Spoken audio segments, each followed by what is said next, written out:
Hola Marta, somos estudiantes de psicología de la Universidad Marista y queremos platicar contigo porque sabemos que tienes como conocimiento sobre la teoría psicoanalítica. Muy bien, planteado. Y tenemos ahorita un proyecto que nosotros leímos el libro de Tótem y Tabú e hicimos un video sobre un tema que puede ser tabú para la sociedad, que es lo del sexo.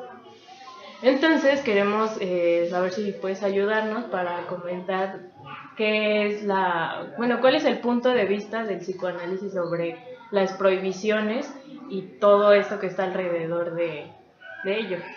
Bueno, me haces una mega pregunta, ¿no? Pero efectivamente, sí quiero dejar bien claro que yo no soy psicoanalista. Tengo conocimientos psicoanalíticos y mi simpatía sobre esa rama es mucho mayor que la psicología en general. No sé si psicoanálisis entre dentro de psicología, pero sí, yo ejerzo psicología, tengo doctorado en psicología y de alguna manera mi inclinación ha sido más psicoanalítica. Pero la pregunta que me haces porque no me has presentado a tus amigas, pero ahorita me las presentas, me haces es algo sumamente complicado de responder. Tótem y Tabú fue de los últimos escritos que hizo Freud, y efectivamente el tabú más grande es la sexualidad. Si tú te das cuenta, comer, dormir, se hace comúnmente, pero sexual, ¿no? Finalmente, psicoanálisis es bien complicado que tenga una definición. Justamente es lo que menos tiene, definiciones. De hecho, el psicoanálisis no se comprende, no se aprende. Hablo del verbo aprehensión, ¿no? Es algo que está dinámico y que el psicoanálisis, bueno, se tiene que estudiar, y aún así nunca terminas, ¿no? Después de Freud, quien ejerció más influencia en el ámbito del psicoanálisis fue Lacan. Es el autor preferentemente para los lacanianos, es el mejor autor. Aunque efectivamente en México el psicoanálisis está mal visto,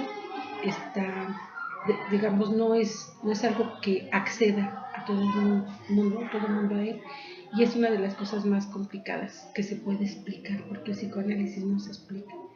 El psicoanálisis se ejerce, el psicoanálisis es un psicoanálisis, no te puedo decir ni técnica ni nada. La psicología sí tiene muchas técnicas, la psicología tiene técnicas infinitas, el psicoanálisis no. El psicoanálisis es hablemos de una espiral que va girando y que el acomodo de las cosas a través del lenguaje en la mente humana es muy, muy individual, ¿no?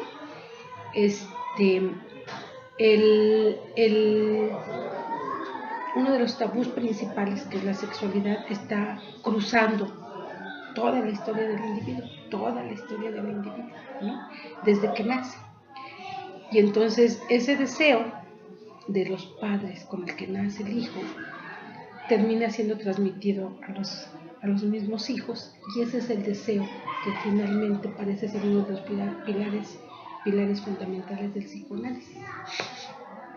El significado, el lenguaje tiene mucho que, pues es otro de los pilares fundamentales del sujeto, del individuo, para que vaya reacomodando esa historia que registró en un momento dado como registro individual, único, y precisamente es a través del psicoanálisis que a mí me parece que hay una mejor ejercicio de la libertad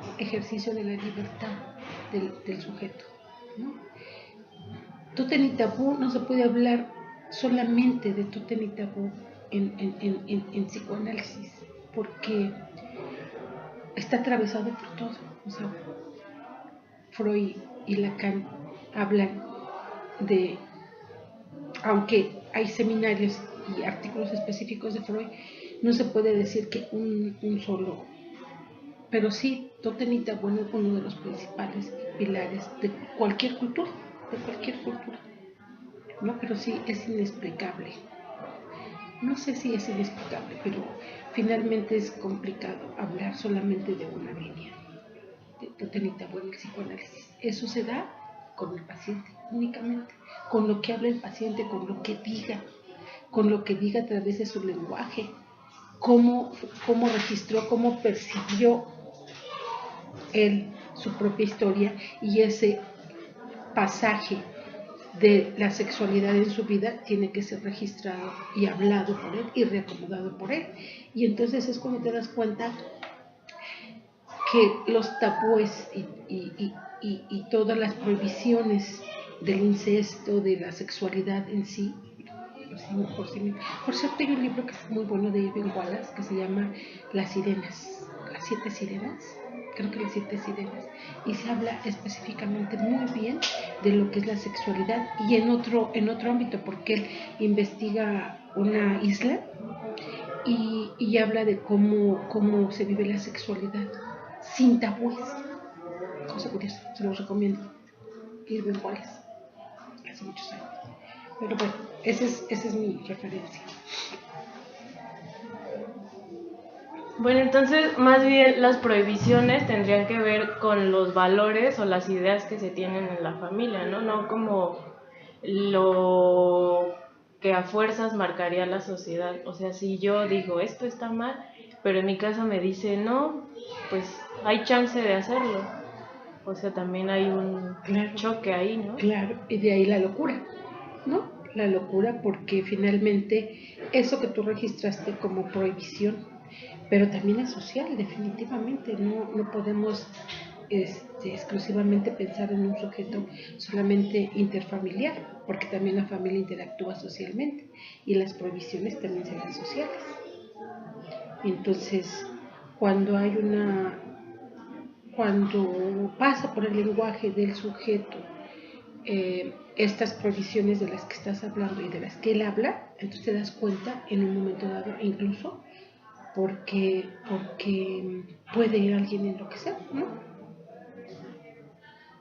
Bueno, también en el video nos habla de que, por ejemplo, tienen ideas diferentes, pero eso también tiene que ver con la familia, ¿no? ¿Cómo ves tú cómo es el sexo para una persona y otra persona tal vez es algo prohibido? Pues es como de cada quien la perspectiva. Sí, es la perspectiva, exacto, Fer. Es algo que cruza muchas cosas, por eso no es tan fácil hablarlo ni decirlo, porque mira, depende también del impacto, de qué se juega dentro de la sexualidad en casa, y estamos hablando de ese deseo, pero no me gustaría meterme mucho, porque a ustedes les falta como conocimiento, y luego se habla como que no se habla correctamente del psicoanálisis, ¿no? O sea, o lo descalificamos, o es pura sexualidad, o lo desprestigiamos, o no lo valoramos tal cual es, porque se va mucho al populismo, ¿no? Tendremos que entender mejor. Pero sí, efectivamente, o sea, la sexualidad, hay alguna sexualidad que no se habla, ¿no? Por ejemplo, hace muchos años, cuando ustedes nacieron, seguramente, estuvo muy de moda que se bañaran los hijos con los padres. Era muy de moda, ¿no? Así como que no pasaba nada, al contrario, el afecto y que la sexualidad no es cierto que se vive así como tan en la libertad, por lo menos en nuestra cultura, ¿no? Entonces, claro, los niños veían el sexo del papá o de la mamá con vellosidad, él sin vellosidad, con un pene así, el papá con un pene tampoco. Entonces, esas cosas para el niño era impactante. Entonces seguramente cruzó de alguna u otra manera, y eso que impactó o no impactó, a lo mejor no necesita el tipo de psicoanálisis para hablar de su sexualidad, pero muchas veces sí se habla de su sexualidad, cómo impactó esa sexualidad en el hijo, ¿no? Entonces hay veces que no están hablando.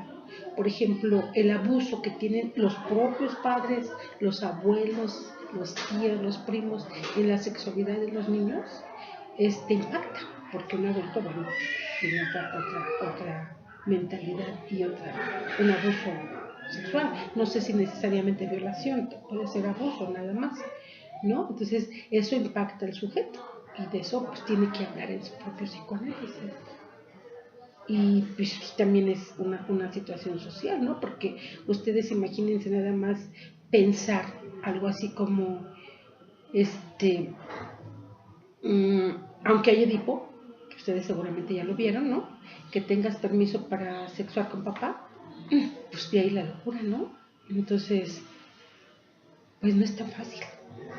Claro que también hay provisiones sociales, y sobre todo en el sexo, que es uno de los pilares.